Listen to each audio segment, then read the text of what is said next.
now we're going to set up your geometry notes notebook. So what you need is you're going to need your book, which you picked up at orientation week. You're going to need your bound notebook, whichever notebook that you decided is going to be your notes notebook, something fun to say all year.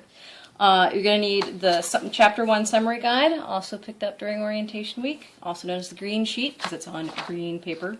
And you'll need something to write with. If you haven't already labeled your notebook, then get a marker, label it notes so we know what it is, and you're going to need glue stick. Alright, so let's put this together. Let me move some of this out of the way. Okay, in your notes notebook, what you're going to do is on the first page, this is going to be your table of contents, and we're just going to label it table of contents. So as you take notes in this notes notebook, contents, you'll actually write things here so that you know what's in it, and you'll write what page they're on. That, of course, means that you need to number your pages. So let's do that. This sheet of paper is the table of contents, so I'm not going to number that one. The next sheet of paper, just in case my table of contents needs to go on to another page, I'm going to skip that one. And the next one, I'm going to label page 1. 1. And then I'm going to go through the notebook labeling pages. So here we go. This will be page 2, and this will be page 3. And I'll give you a chance to catch up and number pages. And you can just do this until it becomes tiresome. 4, 5, 6, 7. I went up to 7. So you can go up as high as you want. Eventually, we'll number everything.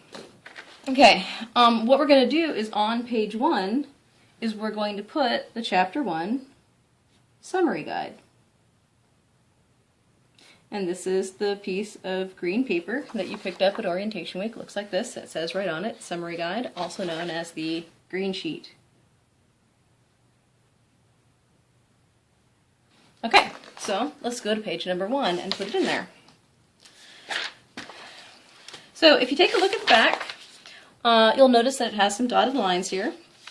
Mine has a little place where I glued it in and had to pull it out because, anyway, this is the second time I'm filming this.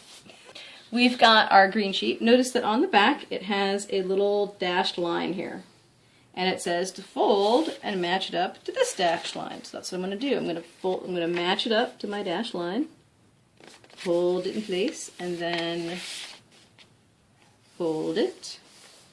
And then down here it says to fold it back on this line. So that's what I'm going to do. I'm going to take it on this line and I'm going to fold it. Now my particular green sheet has been through some trouble, so you can't read it, but you can read it on yours. Maybe you can read it. It says apply glue along this edge. So that's what you're going to do. You're going to take the glue stick. So take the glue stick and put some glue on this edge. And then what we're going to do is paste it in. So this will be just like this. So we have glue on the edge and we're just going to paste it in here. Alright, so now take a look. Here I am on page 1. I have my summary guide for Chapter 1 and it's glued on this edge, but it's folded so I can still pull it out to see the whole thing. So I can see the whole thing here. I can see all the postulates, theorems, and corollaries for Chapter 1, the constructions for Chapter 1, this box that says what kind of notes you need to take, and then on the back I see a summary of the chapter that has all of the information about every section in Chapter 1.